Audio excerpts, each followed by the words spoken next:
সুপ্রিয় শিক্ষার্থীরা, এম এডুকেশনের পক্ষ থেকে সকলকে অনেক অনেক শুভেচ্ছা ও স্বাগতম।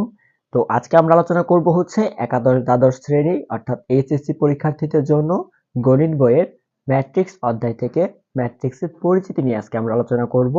তাহলে তুমি দেখো যে ম্যাট্রিক্স যে তোমাদের অধ্যায়টা আছে, এই অধ্যায়টা থেকে কিন্তু তোমার প্রতি বছরই এইচএসসি তে প্রশ্ন কমন আসে এবং একই সাথে তোমাদের অ্যাডমিশন যারা পরীক্ষা দিবা তাদেরকেও কিন্তু অনেক বেশি গুরুত্বপূর্ণ। তো আজকের ক্লাসটি মনোযোগ সহকারে করো।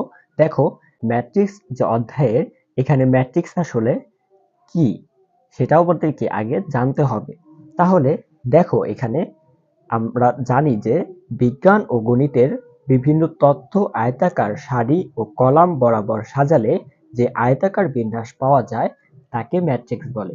আরেকবার লক্ষ্য করো, বিজ্ঞান ও গণিতের বিভিন্ন তথ্য আয়তাকার সারি ও কলাম বরাবর সাজালে যে আয়তাকার বিন্যাস পাওয়া যায় তাকে ম্যাট্রিক্স বলে।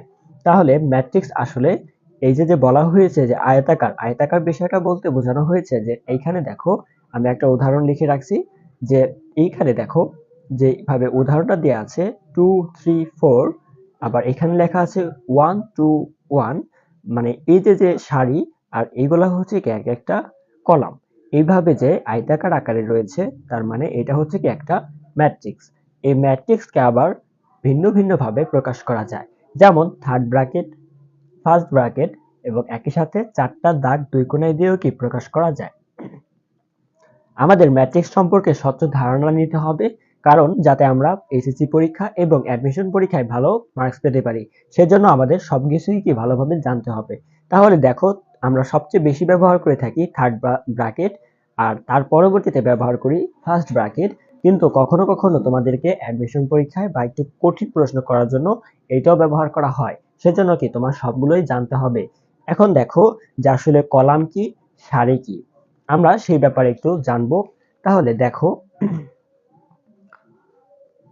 এইখানে বলা হয়েছে একটা ম্যাট্রিক্স হচ্ছে এ, ম্যাট্রিক্সটা হচ্ছে 2 -1 1 3, অর্থাৎ আমরা এই দিকে লক্ষ্য করো, এই দিক বরাবর যে উপাদানগুলো আছে সেগুলোকে বলা হয় কি সারি। তার মানে এটা একটা সারি, এটার একটা সারি, অর্থাৎ এখানে দুইটা সারি রয়েছে। আবার যদি চিন্তা করো যে উলম্ব বরাবর অর্থাৎ খাড়াখাড়ি, এখন খাড়াখাড়ি যদি ধরো তাহলে এগুলা হচ্ছে কি এক একটা কলাম। তাহলে এটা হচ্ছে এক একটা সারি আর এগুলো হচ্ছে কি এক একটা কলাম। তার মানে আমরা যে বলেছিলাম যে ম্যাট্রিক্স হবে তখনই যখন কলাম এবং সারি আয়তাকার বিন্যাস পাওয়া যাবে।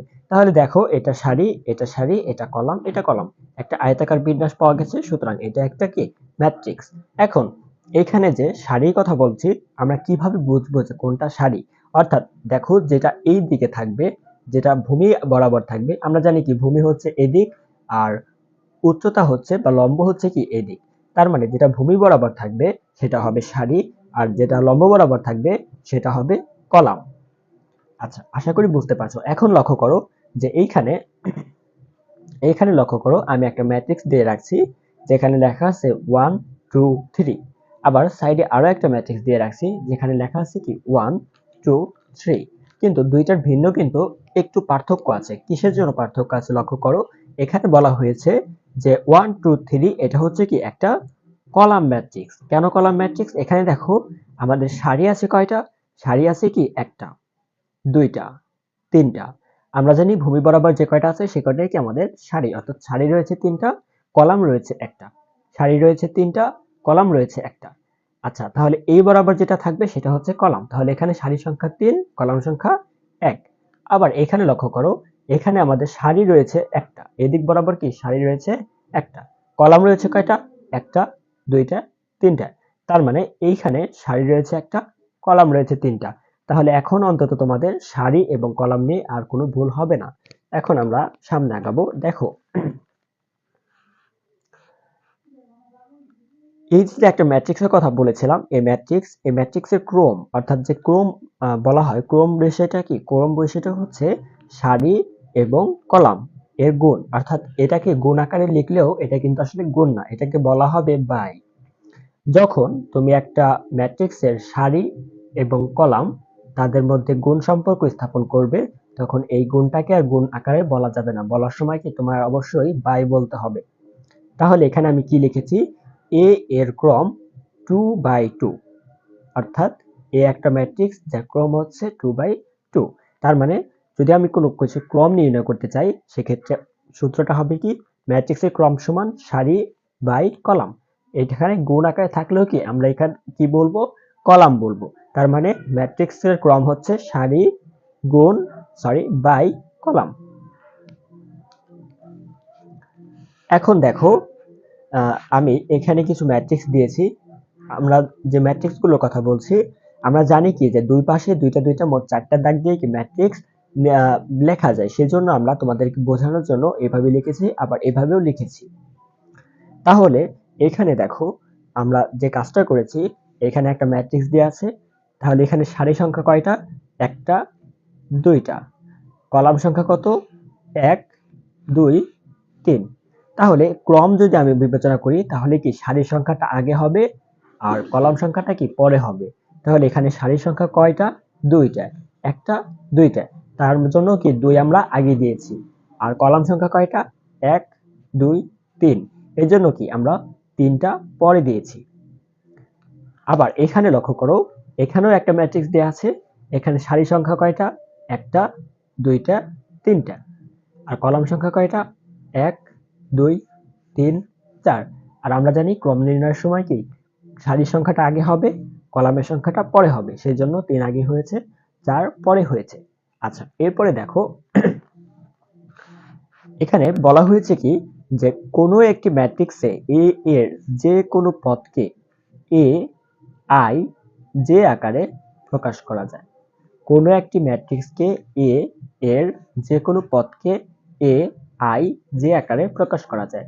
তাহলে এখানে আই আর জে দ্বারা আসলে কি বোঝানো হয়েছে, এখন কি বোঝানো হয়েছে সেটা একটু দেখে নাও। আইতে প্রকাশ করা হয় সারির পদ, আইতে প্রকাশ করা হয় সারির পদ। জেতে প্রকাশ করা হয় কলামের পদ। আইতে প্রকাশ করা হয় সারির পদ, আর জেতে প্রকাশ করা হয় কি কলামের পদ। তার মানে তুমি যদি চিন্তা করো কোন একটা ম্যাট্রিক্সে তুমি বের করবা যে আসলে কততম ভুক্তি নিয়ে আলোচনা করছো, তাহলে তোমাকে অবশ্যই কি আই এবং জে চিনতে হবে। তাহলে আই দ্বারা বোঝায় হচ্ছে কি সারির পদ, জে দ্বারা বোঝায় কলামের পদ। এখন দেখো, আমরা এখানে একটা ম্যাট্রিক্স নিয়েছি, এ ম্যাট্রিক্স।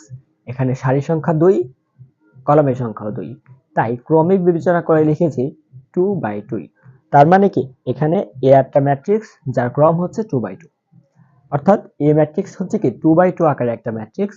তাহলে এখানে যদি আমি চিন্তা করি যে এখানে এই যে আমি বলেছিলাম এ আই জে, আই হচ্ছে সারির পদ, জে হচ্ছে কলামের পদ। তো আমি যদি চিন্তা করি যে এ টু টু, মানে এ টু টু, এখানে কোন পদ প্রকাশ করা হয়েছে, কোন পদের কথা বলা হয়েছে, তাহলে বুঝে নিতে হবে এই টুটা হচ্ছে কি সারি, সারি তার মানে হচ্ছে কি 1 2, 2 নাম্বার সারি। আর এই টুটা হচ্ছে কি কলামের পদ, তার মানে কয় নাম্বার কলাম, 1 2, 2 নাম্বার কলাম। তাহলে 2 নাম্বার সারির 2 নাম্বার কলাম, অর্থাৎ 8 কে প্রকাশ করছে। এজন্য কি আমরা এখানে 8 লিখছি। আবার দেখো, যদি বিবেচনা করো a1 2, তার মানে বোঝাচ্ছে এখানে প্রথম সারির 2 নাম্বার পদ। তাহলে প্রথম সারি কোনটা, এটা। 2 নাম্বার পদ হচ্ছে কত, 4। সেজন্য আমরা এখানে 4 লিখেছি। আবার এখানে দেখো, যদি একইভাবে আমি বলি যে a11, এই ম্যাট্রিক্সের ক্ষেত্রে a11, তাহলে পদ কোনটা, পদ হবে কি প্রথম সারির প্রথম যে কলাম তার পদটা হবে। তাহলে প্রথম সারি কোনটা, এটা। প্রথম কলাম কোনটা, এটা। তাহলে প্রথম পদ কোনটা, 2। সেজন্য এখানে 2 হয়েছে।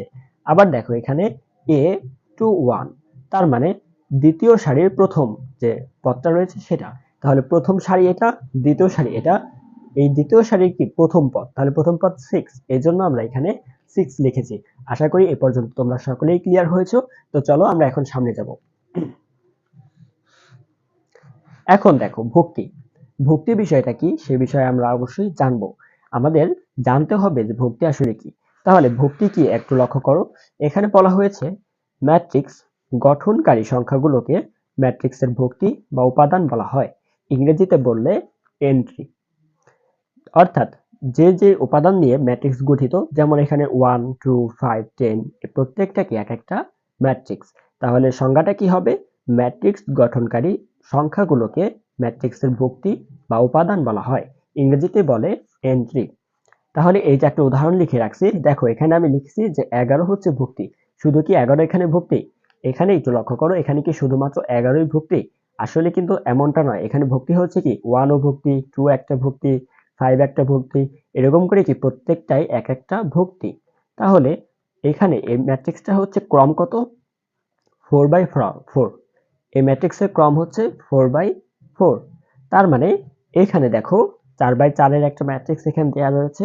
এখানে ভুক্তি সংখ্যা কতগুলো সেটা হচ্ছে মোট ভুক্তি সংখ্যা যখন নির্ণয় করতে হবে তখন আমাদের এটা দেখতে হবে। তবে এখন যেহেতু বলা হচ্ছে ভুক্তি, তার মানে এই প্রত্যেকটাই কি এক একটা ভুক্তি। আচ্ছা, এখন তোমাকে তোমার কাছে জানতে চাইতে পারে যে আসলে মোট ভুক্তি বিষয়টা কি, বা মোট ভুক্তি তুমি কিভাবে নির্ণয় করতে পারো।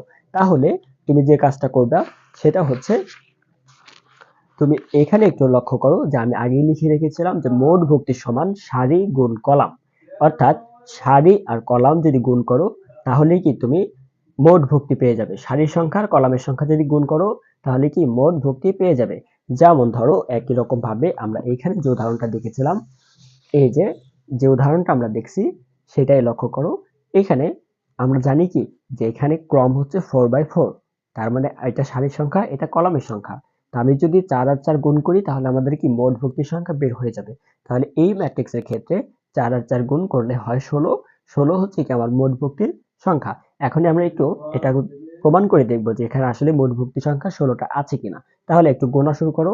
1 2 3 4 5 6 7 8 9 10 11 12 13 14 15 16।